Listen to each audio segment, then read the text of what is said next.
Next up, we've got Phil Thornhill from the Campaigning Against Climate Change, who helped call this demo. Thank you, that's great. My head's a little bit scattered at the moment and I haven't got any notes or anything, but this building actually, or this department, the Department of Climate Change and Energy, that actually itself represents a victory for our campaign. The fact that it exists is actually a good thing. It's something set up to deal with it. And further to that, subsidies for renewables, I mean, there may be better ways of supporting renewables too, but that's a good thing too. That's great. You know, that's progress. And then you get, well, look at Indonesia. Indonesia is like the third biggest producer of greenhouse gases, something like that. That's not because of industry in Indonesia, that's because of the forests are burning down. And there are just astronomical quantities of CO2 coming up from the forests and the actual peat bogs underneath them, burning in huge conflagrations, in Kalimantan. And that's one of the biggest causes of climate change, and everybody knows that.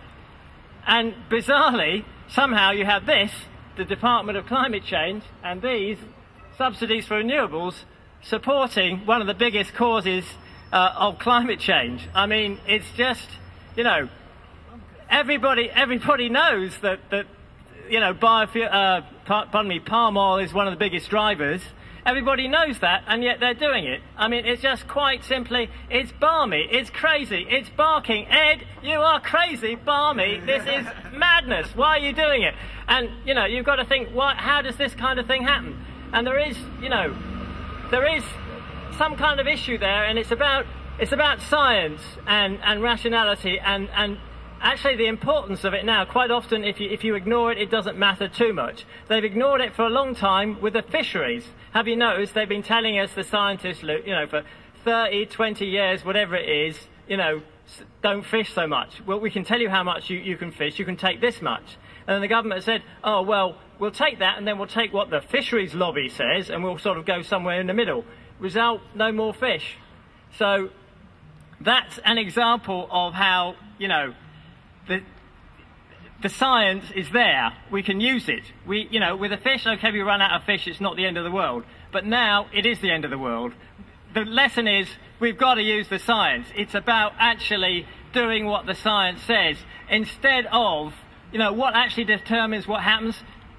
It's the commercial lobby every time. You know, why is this happening with Agrofuels? In part because, well, Ed himself said, I think in his letter back to ours, something like, well, there's this, it would if we stopped doing this now, it would slow down the investment into biofuels or something like that. Do you know what I mean? That's the way they think every time. It's to do with the commercial lobbying, that you know, the finance, the economics, and that bulks larger every time.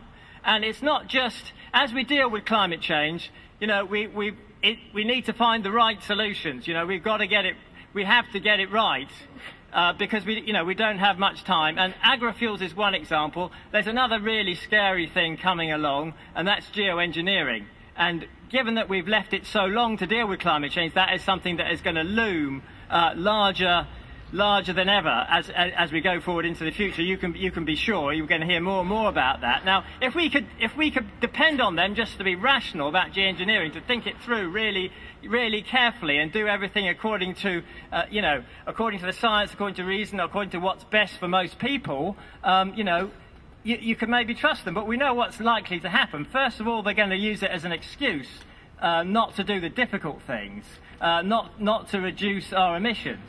And the second, there's going to be a big commercial bandwagon that'll build up around geoengineering, just the way it's built up around agrofuels, and that will start driving policy. You know, that's the thing we've got to dread. So this isn't, you know, this is not just about agrofuels in a way. It's about those commercial bandwagons driving policy around climate change and getting the wrong decisions instead of the right decisions as we go forward into the future.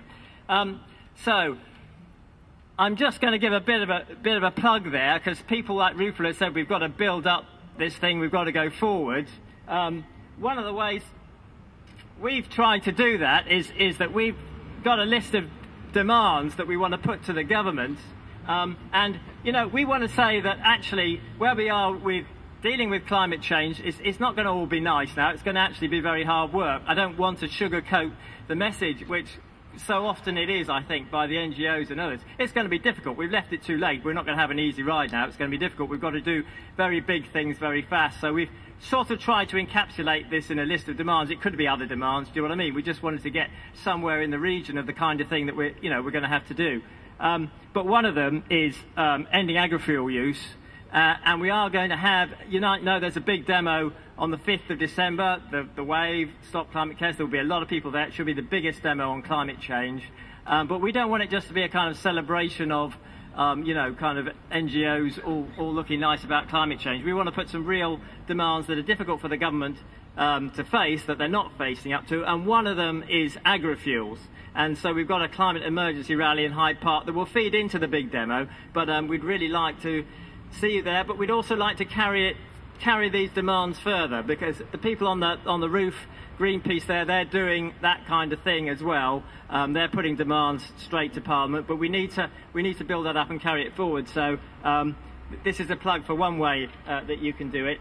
And as I was going to say, these are about trying to do something that reflects what the actual science is saying, what we really have to do, not trying to sort of hide that and disguise it. I mean, what really wound me up recently was Ed Miliband was saying, well, if we said, if Martin Luther King had said, I have a nightmare instead of I have a dream, nobody would have listened to him. I mean, kind of how inappropriate is that? That is such a different situation, where he was talking about an existing social ill and you need the imagination to go beyond that. But this is a big external thing that is happening to us. It's more equivalent to the rise of Nazism in the 30s or something. And basically Churchill did say we've got a nightmare. Here come. I'm rambling on. Here come the Spanish Americans. So thanks very much, and let's give them a big cheer.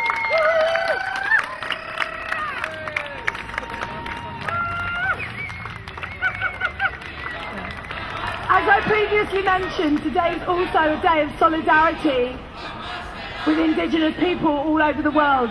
So we're really pleased to welcome the Coordinadora Latinoamericana, who are just on their way from their procession to join us here today.